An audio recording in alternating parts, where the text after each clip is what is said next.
All right, guys, welcome to another episode of Exposure Runs the Podcast, our first episode in 2024. I'd like to welcome our new year guest. Let me give you a proper introduction. You all right with that? Yeah. All right, cool.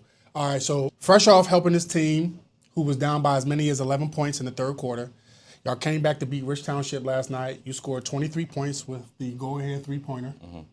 Your teammate iced the game with those free throws. All right. Junior year, you scored 43 points, 7 rebounds, which was a school record, and won the MVP of the Kankakee Holiday Tournament. Last year, your junior year, you was named Co-Player of the Year by the Daily Journal. In December, you recently just hit your 1,000-point mark, right, for your career. That's pretty awesome. You're also the starting quarterback on the football team. All right, so starting point guard, starting quarterback, that's pretty big, right? Yeah. And then you were also named the 6A onto the 6A All Academic Team, which goes along with your. Now, do you have a 4.0 or a 4.1 GPA? 4.1. 4.1. Like, get that right. You need that 0.1? Yeah, I need that. All right, need that 0.1. All right. I want to welcome senior guard Larenz Walters to the show. Thank you. I appreciate you being here, brother.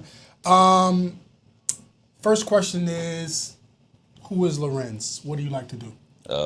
All I do is play basketball. Like, I don't do nothing else but my sport. Sometimes I kick it with my friends, but besides that, I'm in the gym. No video games, no outside? I watch TV. I try to play the game, but I'm not good at it. Not good at it? I can't really. What's your favorite TV show? Right now, I'm watching Breaking Bad, but besides that, I don't really get Old school. That's an old school show. They've been talking about making that into a movie for a couple years now. Yeah, I just So that's your favorite show? Yeah. Okay. You say you try to play video games, but you're not really good at it. When you do play, what games do you play? I play 2K, Madden, and a little bit of Call of Duty. Yeah, Call of Duty, that's my joint. I can't get into Madden now. My son will tell you when he was little, when Madden was, Madden I feel like is doing too much now. Mm-hmm. But back when I played Madden, like I was one of the ones that used to camp out outside the store to get Madden at midnight. Yeah. Me and my son's godfather, Kenny, we used to back in Philly. So I'm from Philadelphia. Mm-hmm. So back in Philly, we would, around 10:30, 11 o'clock, we would go around to the GameStop and we would like camp out till the Madden came out. Yeah, we don't do that no more though. Madden is doing way too much. 2K, are you any good? No. You get beat all the time? No, I'm good in career, but playing now, I get beat all so the time. you don't do the online with other people? No, yeah, I do. I do that, but that's the only thing I'm good Okay. at. Play now, I lose. Okay. Every time. I just recently found out, which I did not know, which I think is pretty awesome. Like you, while are enrolled in a student at Kankakee High School, you actually do homeschooling. Yeah, I got one class a day, but so when I'm not in school, I'm pretty much working out in the city, trying to work on my game so I can play, at the next level.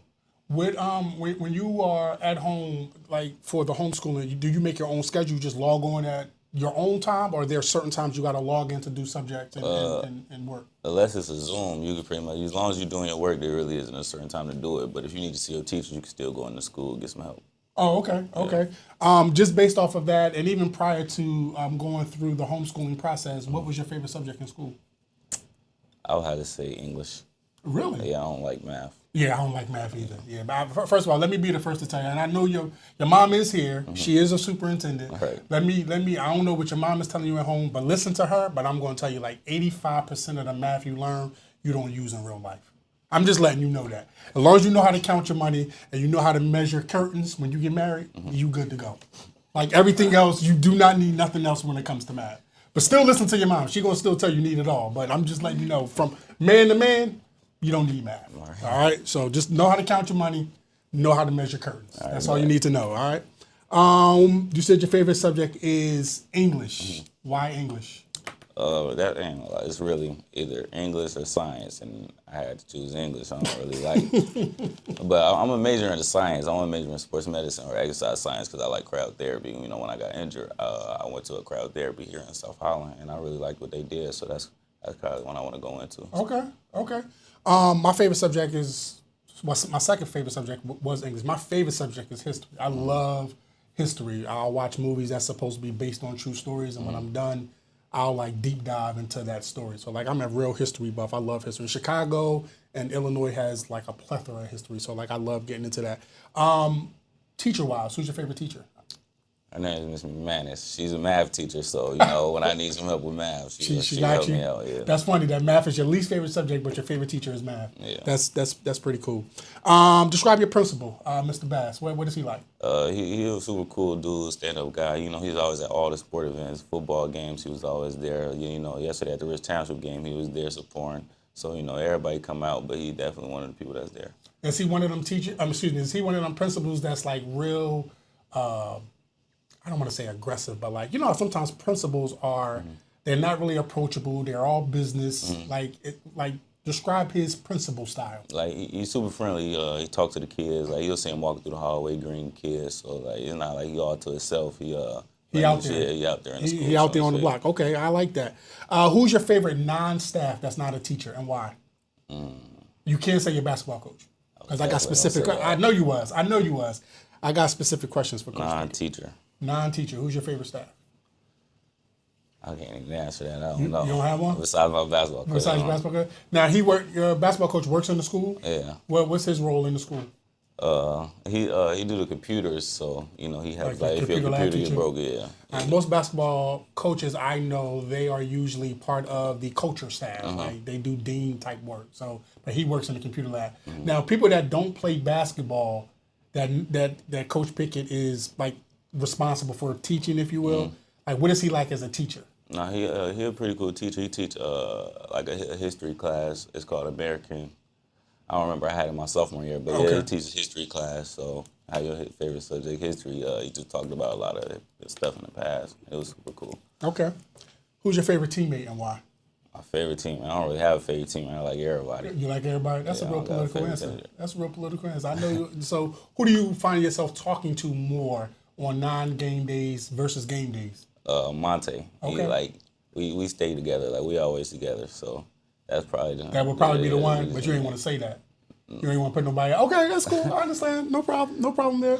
Talk to us about Coach Pickett. What is he like? His coaching style overall as a person. What is he like? Coach Pickett, he a cool coach. He gonna let you know when you're doing something wrong, when you're doing it right. So he a real cool person. He gonna help you get to the level you want to get to. Is he like aggressive? Does he stay on y'all? How do y'all receive that? Like, what's that? No, he like? definitely stay on you. Like he real aggressive, but you know you can't take it personal because he just want what's best for you. Have you ever found yourself in a situation where he's gotten on you and you kind of like, man? Always. Yeah, always. But you know you gotta hear him out though, cause he don't want to tell you nothing that's wrong. Does he give you guys the space to be heard? Yeah, definitely. Like as long as it's a good conversation and you're not just going against what he's saying. So you definitely hear what you got to say and make sure you hear what he's saying. Give me a situation where you found yourself where Coach Pickett was getting at you and he allowed you to, speak your piece. And also too, in that same conversation, give me a situation where he allowed you to speak your piece and has it ever been a time where he was like, you know what? You was right. Has that ever been one of them? No, yeah, definitely. Like yesterday in the game, it wasn't me. It was a different guard. We were supposed to run a play, but one of our bigs take too long to get to a spot, so our guard went one-on-one attack. He was getting a count, and he was saying we ain't playing 5-on-1, but he was getting a count. You got to break the space. But so he heard him, saw what he was saying. We actually watched the film after the game, so he was like, yeah, I see what you're saying. Okay. Now. I like how you talk. Like, so in that little bit of instance right there, like you really kind of showed your basketball IQ a little bit. I don't know if you realized that. That was actually pretty decent. You played AAU with YNR. No, I played with Midwest Renegades. Oh, Renegades. Year, yeah. Oh, okay. I read that you was with YNR. So what was that like playing with the Renegades? No, it was cool. You definitely play in front of a lot of coaches. You definitely play in front of a lot of coaches.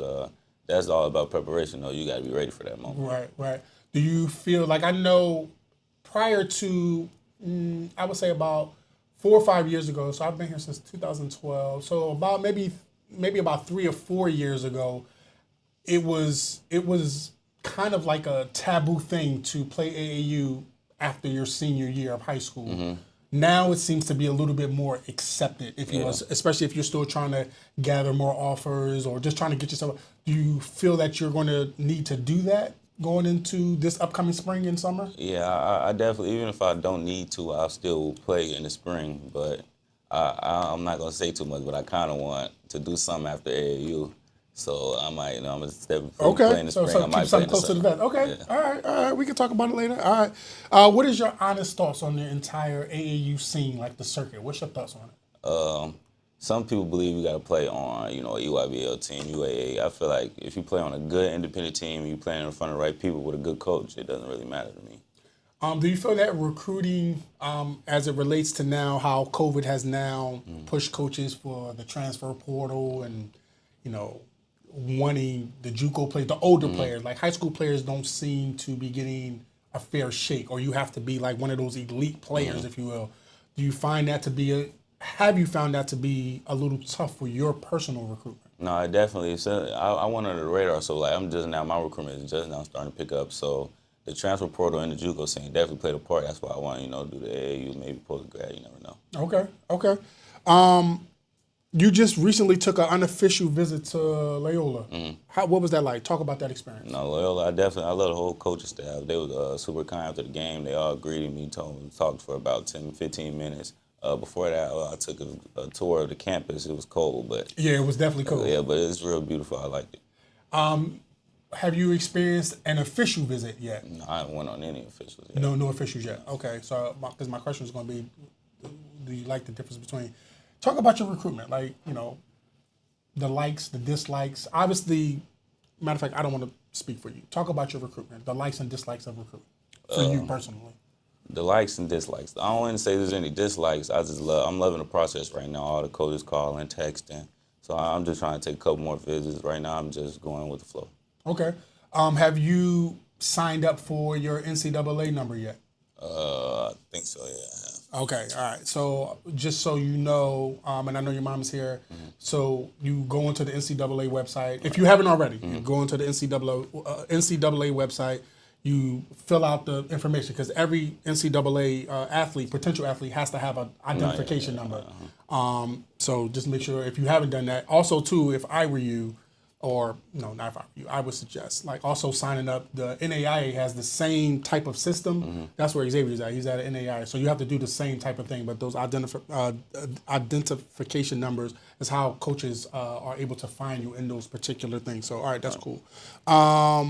You said you don't have any dislikes to recruitment. What are some of the likes that you do have?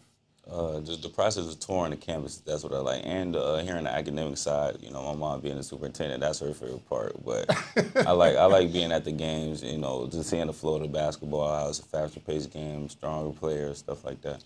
Does it bother you that you don't have more offers currently? A little bit, definitely the work I put in, but I know it's a process, so I just take my time with it. Okay. What type of program, what type of coach is Larenz looking for? I wouldn't say, I want to be another coach on the floor. So, when I'm on the floor, I like to, also, he coaching, but he not on the floor with you. So you got to be able to, speak your mind, run the show. So, a fast pace with me running the show is pretty much what I like to do. What type of player are you? What type of player would a college be getting in Larenz? A real playmaker. I can get you a bucket when you need one, but I'm also going to make the right play. So get the assists, rebounds. I'm going to play fast and play smart.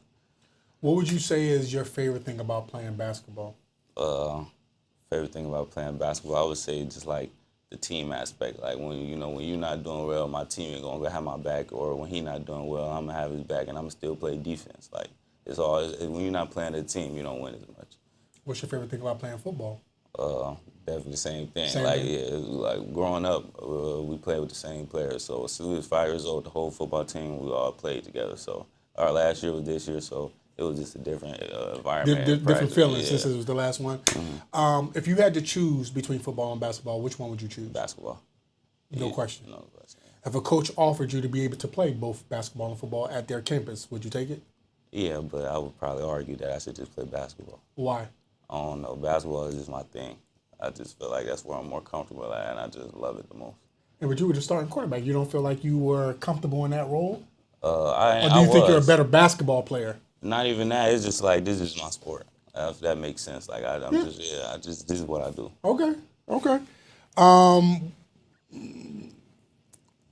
What has been your best moment in high school so far, on and off the court? On and off the court. On the court, definitely last year when I broke the record, scored 43. Off the court, I would say just being with the team, just being around the team, practices, we travel in the hotels, just being with them is just fun. It's going to end soon, so. Yeah. And it goes by, did you find that your 4 years went by pretty fast? Went by fast. real fast. Do you remember your ninth grade year? Yeah, definitely. It all went fast, super fast. Okay. You just spoke about breaking that record. At the time that you were in the moment of scoring and doing your thing, did you know that 43 was the record? And if you didn't know, as you was approaching it, like when did you find out you broke and was on track to break it? I had, I think, 20s in the first half, and then third quarter I ended up having 30. That's when people come and tell me that the record is 40, 41, 42. So you made a conscious effort? I did. Did you find that your teammates was trying to find you? Yeah, they were. My guy Monte, he was the other guard. He got a lot of assists. Off that 43? Yeah, he said he was gonna let me get the record. And what was the coach's vibe like as you were approaching that record? They were Chills. One of our coaches named Chills. He was the same way. He told me to go get it, man. You got to get the record. You know, you might not get another chance. You might. You never know. But he wanted me to get it. What did you feel like when you were approaching it and you finally broke it? Like, what did that feel like? It's a different feeling. You know, you don't always get. Everybody don't do that because the record wasn't broken until 19. I don't remember. That's on the record was standing. So for me being able to break that was a great feeling. And so far this year, I think your high has been 35? 37. 37, okay. Did you think that you was going to, like, maybe break that as you was approaching it? No, I wasn't thinking about it that game because we were at home, so people were telling me, like, the record 42, but I was just playing the game when it was at 37. Okay. Prep Hoops currently has you ranked at 64 in the state. How much do those rankings mean to you? Rankings don't matter to me. It's all about the work you put in. Okay. So I'm going to assume most people I ask that, whatever their number is, they always say there's not X amount of players better than them. You feel like you're the best player in the state? The best player in the state, I want to say the best player in the state, I just know it ain't 63 people better than you. I love when I hear the players say that. That's like one of my favorite things I love to hear them say. Do you think college coaches pay close attention to those rankings? I wouldn't say so. But No? it's all about how much work you put in. Like, do you really put in the work? Like, outside of this, like, you ain't just going to practice, going home. You got to really be in the gym. Have you ever found yourself in a situation, when you just kind of got Loren's time and you personally know all the work that you're putting in? Obviously, your mom knows as well. All the work that you're putting in, the two-a-days, the practices. Have you ever found yourself sitting there wondering to yourself, like, damn, like, I'm putting in this work. Why nobody picking up on this? Like that frustration of, like, man, like, not so much that you're wasting your time, but like, have you ever had that? I can't describe the moment, but I know you know the moment that I'm speaking about. Yeah, I know what you're talking about, but it's a process. You put in the work. It ain't just gonna come. You got to keep working, and then you're gonna get that perfect school that wants you. So you genuinely believe that there's light at the end of that tunnel? Definitely. Okay.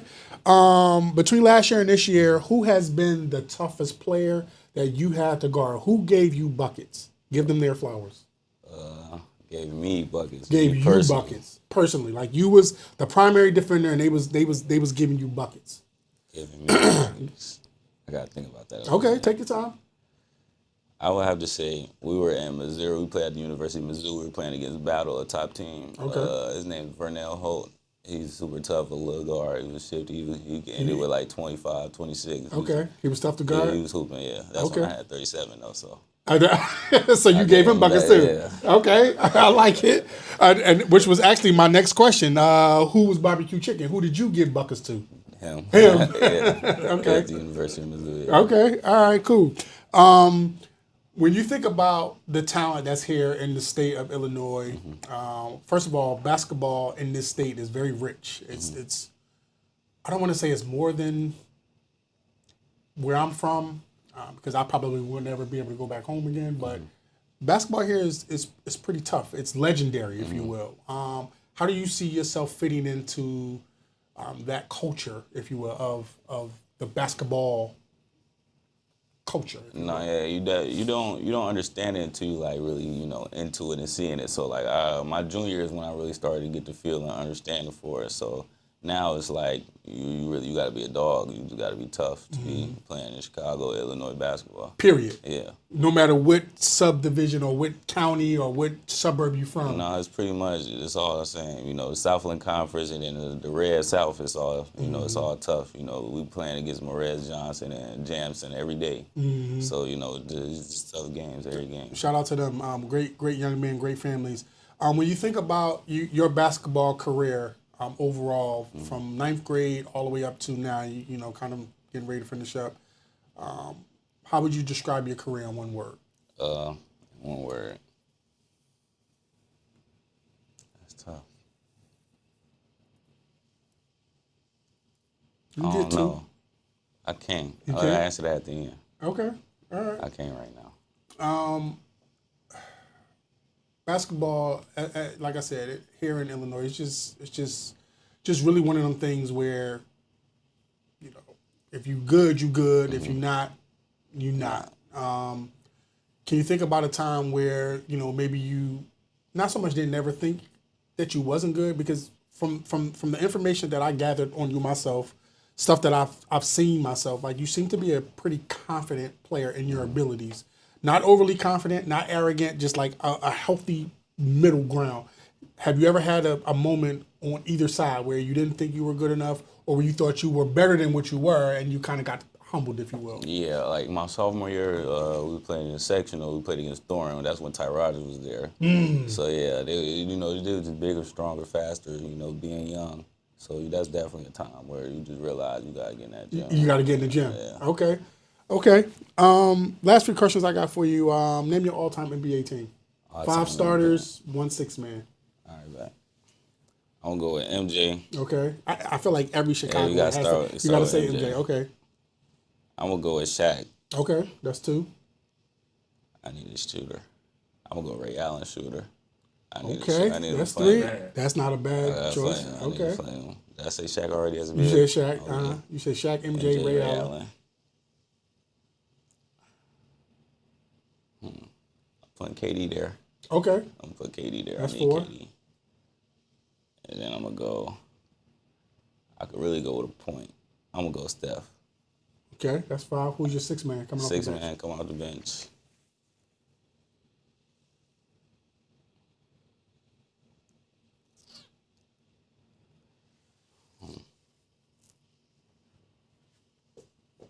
I don't know. Okay. I don't know. I gotta think about that a little more. I'm gonna give you mine. I got AI, I got Kobe, I got MJ, I got LeBron, and I got Hakeem. That's my starting 5. Okay. My 6-man is Jamal Crawford. Tight. Okay. That gave me a little bit of my 6-man. I'm gonna say I'm gonna go with Giannis just because I'm gonna go with Giannis. That's not a bad. That's tough. I'm gonna go with Giannis. That's a solid. Yeah, I'm not mad at that at all. I'm not mad at that at all. Okay. Okay. What are your goals for the remainder of the school year, basketball season wise, and just overall for the remainder of the school year? Finish my definitely keep my GPA at a 4.1, and then finish the season out with finish the season. I definitely want to make a run in the state. You know, last year we didn't regional, but my sophomore year we did. I definitely want to run a regional, and then see how far we go downstate. I'm glad you just kind of triggered a question I was formulating in my head when you mentioned your GPA again. I want to be careful how I word this. A lot of the young athletes that I've had up here obviously are doing well in school because they remain eligible to play, right? So, and I've never really asked. I think it was only one, which was Diggy, and he was on the National Iron Society. Your GPA, your grades, obviously having an educator in your home, you know, that sets the bar, right? But from you personally, like, it seems that education and just your overall, I guess, appreciation for education it means a lot. Like, touch on that a little bit as a student athlete. Like, how important is that to you? No, I would always say, you know, my mom, everybody used to tell me, if you getting recruited and there's 2 players that the same talent, same everything, he got a 2.5, you got a 4.1, and then it's like, they're going to pick you. That's true. That's very true. I've seen a lot of I've seen a lot of coaches on different levels kind of say something similar, like on different social media platforms. They talk about the recruiting process, but what they don't say, which kind of frustrates me sometimes, is that the reality is, and forgive me for how this may sound, let me say that ahead of time. The reality is that in that same scenario, you got a player who is a 2.1 and you're a 4.1, and maybe his skill set, he might beat you out in some area, whether it's his height, his jumping ability, something. Coaches, I feel like, aren't honest in saying that they're going to find a way to get that player. Yeah, that's what frustrates me because, again, you got a mom who's a high level educator, right? Probably, at the cream of the crop right there, right? But you hear coaches, you hear parents, you hear support staff, just everybody always tell you, like, get your grades, but I feel like sometimes that the truth of the matter is, while yes, if everything is the same and you kind of beat them out from your grade point average, yeah, sure, like you got the edge there, but I don't think that coaches are always honest with players when it comes to relate, where they're telling you that, or they're not telling you that, they're going to find a way to get that kid who got the 2.0 into their respective Power 5 school. Do you think that's, I don't know if fair is the right word. Yeah, I get what you're saying, though. But do you find that to be a little irritating or No, frustrating? it's definitely irritating, but you got to put that work in. All you can do is get better and focus on what you can focus on. You can't worry about what you can't, control. So I just put the work in and, it's all going to come to the light. You got a great attitude. You have a great attitude. You see, well, I see people, I've seen your social media. I've kind of followed you just a little bit. Don't know much about Kankakee team other than you and then y'all got the sophomore kid, Lincoln. So whenever y'all pop up on my timeline, I find myself deep diving into, what y'all doing. I think you're gonna be all right, bro. Like I really do. Like you got a great attitude, got a great support system. Your mom retweets and re-stories and re-everything, all your stuff. So that's pretty dope, man. That's pretty dope. So one of my last two questions, one question and then one statement is, so in my religion, I'm Muslim. In my religion, we believe that our children pick us as parents, right? So that, like, we just believe that at some point prior to birth, our children kind of pick our parents, right? Now, hearing that, what does that mean to you, knowing that you actually picked your mother to be your mother, to guide and raise you? Talk about her and talk about your family and what they mean to you. No, definitely. They mean a lot to me. If I didn't have my mom, I wouldn't have a 4.1. I know that. Like, I don't like school at all, but, she pushed me to be the best Larenz I could be. So I just love that. She got the keys to the gym. She always pushing me to go to the gym no matter the time. Man, that's good, 6 a.m., 11. It don't matter. She trying to give me. So you ain't even got to worry about the coach. You be like, Mom, let me get them keys. Yeah. Take me over to the gym. No, yeah, she definitely pushed me as hard as possible. Everything I run through her, and she run through me. Talk about the rest of your family. What they mean to you? They mean everything to me. Like my aunt Joya, she's everybody at the games. Everybody in the stands supporting, screaming, yelling, cheering. They've been like that since I was 5 playing for AAU team in Kankakee. So, it's all, everybody, family is just real important to me. I saw a quote, I think it was in yesterday's paper, where you said, like, playing in front of y'all home, because y'all game was in Kankakee yesterday, right? Where y'all I think it was you that was quoted as saying, like, playing in front of y'all fans, like, talk about your fans, like, show them some love. Like, what's that community? Yeah, it's all, everybody grew up together, so, and everybody, the coach, people in the stands, they coached you in youth league, so everybody supporting all the old heads, standing, screaming, and yelling. So it's a big thing. Do you find that the old heads sometimes is living through y'all? No, yeah, definitely. Shout out to them old heads. My last question to you is, look in the camera, give yourself a future message. You'll see this video obviously popping up and down the timeline at some point. What you want to tell yourself? Keep working. If you ain't where you want to be right now, you'll definitely get there if you stay on track. I promise. I appreciate you stopping in. I know you got a game later on today. I want to thank you for stopping in. We are going to try to get to one of y'all games. Y'all far, man. Like, y'all far. Like, but we are going to try to get to one of y'all.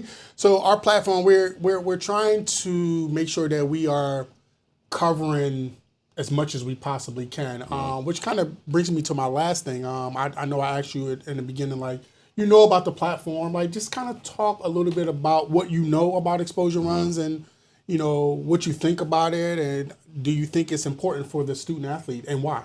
No, it's definitely important for the student athlete because, I flew under the radar. So being on this podcast, it's just pushing me, putting me out there more and more. So coaches see it, other people see it.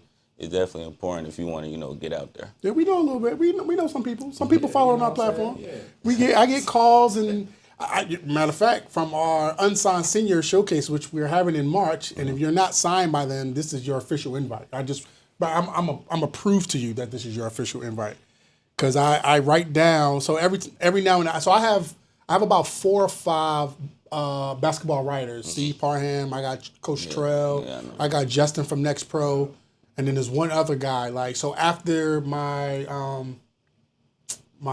showcase that I had in October, which is officially the start to the basketball season, by the way. I started preparing for the unsigned senior event. So I DM'd all of them. They are pretty much the movers and shakers, each one from a different platform, right? And I feel like because I'm not from here, I don't have to, and I go out of my way not to follow certain rules of the basketball culture. Like, I don't care. Like, I genuinely don't care. Like, y'all, and my son is done, so I don't have to follow that political landscape. Like, whatever. So I hit all of them up, all from different platforms. I said, hey, for the unsigned senior event this year, I'd like to have all of your input when it comes to, we're going to select about 20 to 25 players. And I want all of y'all input on who we should select for this upcoming event. We're going to have, my goal is, last year's event, I had about 40 or 50 college coaches there. It was about 40, 50, right? Yeah, about 40. My goal is to get 100 there on all levels. Now, there's certain things I have to do on my end to get the Division I coaches there, but my man right here, whether I get that done, they'll be able to watch it. But every other division can be there. Right. And so anyway, I just want to kind of show you, because, you know, I'm not no liar. At least not anymore anyway. My bad. So I make a note. So I told you I was up at like 4 o'clock in the morning doing this, right? So I put your name in. So these are the lists so far of who I plan to invite. And I see. You see your name right there? Yeah. Oh, okay. I just want to make sure. So if you're not signed by the time we have this event, which I think starting towards the end of next month, we're going to start gathering names. I'd love for you to be there. The platform will have the coaches there, obviously. And it's going to be a little bit different than the showcase. You know, the showcase is kind of like all-star-ish. We're going to put you guys through some drills. You'll get some interviews, and then the coaches will get a chance to talk to you. And then we'll play some games. But the goal, we'll have Coach Franklin, we'll have Coach Williams from out of Peoria, and we'll have, hopefully, Juice will come. Juice is a former player from Northwestern, and they all train, and they'll put you guys through a workout, like a actual college workout. And so college coaches get a chance to see y'all movements, how y'all shoot, blah, blah, blah. So I'd love for you to be there. No, definitely. I appreciate that. Yeah, so like, you know, I ain't gonna tell you not to sign, but if something good come along, I'll understand. So, I do appreciate you being on the show. Good luck in your game today. I'd like to thank your mom and your lady friend for, you know, being here and supporting you, and good luck with the rest of the season. Appreciate it. All right, thank you. All right, guys, we'll see you on the next episode. I want to definitely give my shout-outs to my guy, Bo from AGM Plus. Of course, I can't forget our sponsor, SBI. See, you see how I was going. No. I got it. I got it. I got to slide them right after you, because it's like boom, boom. Like, they go hand in hand. So shout out to SBI, Anthony and Grant Leach. They are our official sponsors. I should have bought you a hoodie. That's what I should have did. I should have bought you a hoodie. I'm going to take care of you. I got you. So shout out to them. Of course, shout out to Tyree Booker and Derek Ellison, who were and continue to be the catalyst for the entire platform. Like, without them, there is no exposure run. So thank you to them. And of course, shout out to my partner, Ryan Foran, who is my partner with the Shoutouts Showcase and the Unsigned Senior Showcase, which we have a huge meeting coming up with a very big bank on Tuesday, who we are hoping that will help sponsor some of the stuff, because all of this stuff comes out of pocket. Like, we don't have I have apparel sponsors, but I don't have monetary sponsors. So all of this is coming out of my household budget and Ryan's household budget, which his wife knows, but mine sometimes don't. So I'm not going to edit that out this episode. Yeah, and she gonna watch that. So yeah, I'm gonna end it right there. So we'll see y'all on the next episode.